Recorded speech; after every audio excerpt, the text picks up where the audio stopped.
Hello, everyone. I'm Mark Peters. I'm the fire marshal with Pleasantview Fire Protection District. We're here to talk to you about inspections and compliance. We handle 5 communities in our district. We do all the inspections for the city of Countryside, Village of Hodgkins. LaGrange Highlands is our county area, and then Indian Head Park and parts of Willowbrook. I've been in this for 43 years now, 45 years. So it's been a lifetime of just fire prevention. So I started off on Lombard Fire Department. I did 28 years there. Since then, I've been retired and I started going to other departments. So I've been on 5 departments since then. Just as a fire inspector, this is my first job as a fire marshal.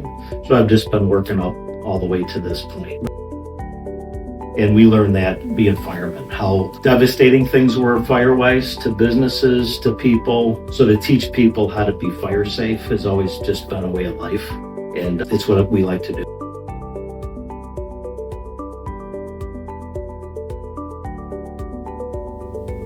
To keep the community safe, we always think about all the patrons that are visiting our businesses, the employees that are at our businesses, and then, of course, our firefighters that respond to incidents at our facilities. So we always have an eye on our mission statement is to protect all those people. As part of that mission, we want to keep businesses from having incidents because we don't like a loss to the community for a business being out of service. The compliance engine, Bricers, helped us with monitor all our life safety issues with businesses by going paperless and being able to access those annual inspections more readily. So we used to get everything sent here when they were done annually, and we had a lot of manpower issues with going through the deficiencies, filing them, taking up paper space. Bricers helped us to become paperless with that, and at the touch of our iPad during inspections, we can check and make sure that businesses are compliant while we're doing our annuals. We can see when deficiencies come up on a daily basis and act on them a lot faster than we did when everything was sent through the mail.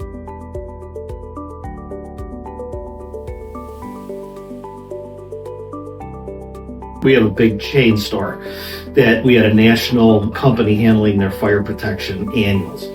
And we had problems getting in contact with them to make sure we were entering it in a Bricer. So we asked for Bricer's help. We got down to the bottom of it because the person was unknown that was coming out to do the annuals. They were tagging it, but we didn't know who they were because it's the parent company.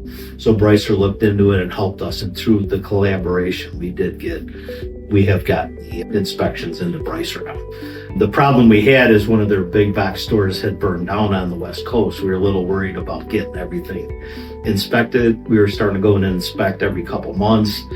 We knew we were getting the annuals done, but we didn't know by who.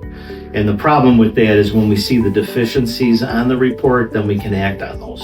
When we don't get the reports, there's the problem. And that's what we get from Bricer that really helps us to act on problems with the systems.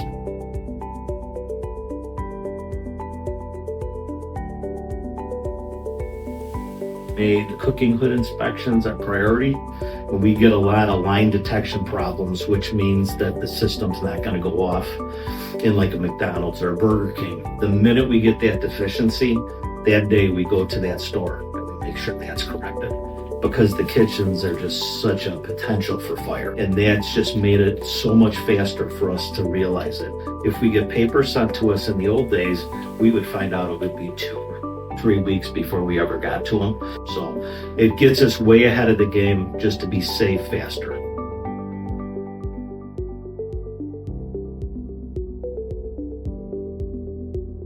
We have a sprinkler tree out here that was started in, I believe it was 1987. So the fire marshal from here and his partner, they decided that every sprinkler saved in town was going to get a picture and that sprinkler head was saved. And then they collaborated with Cyborg Sprinkler Company and they built through piping our station out here. So every fire that's been saved a business but because of a sprinkler head, they're all out there. So in 2007, they hit 50 saves and that's through all our 5 communities. And then just recently this year, we hit 70 and 71. And this 70 and that's a huge that's a huge marker. So all these businesses had a partial rebuild or some cleanup and they were back in business. And that's huge for our business. So that's evidence right there of the prevention that this department takes on. And we're really proud of it.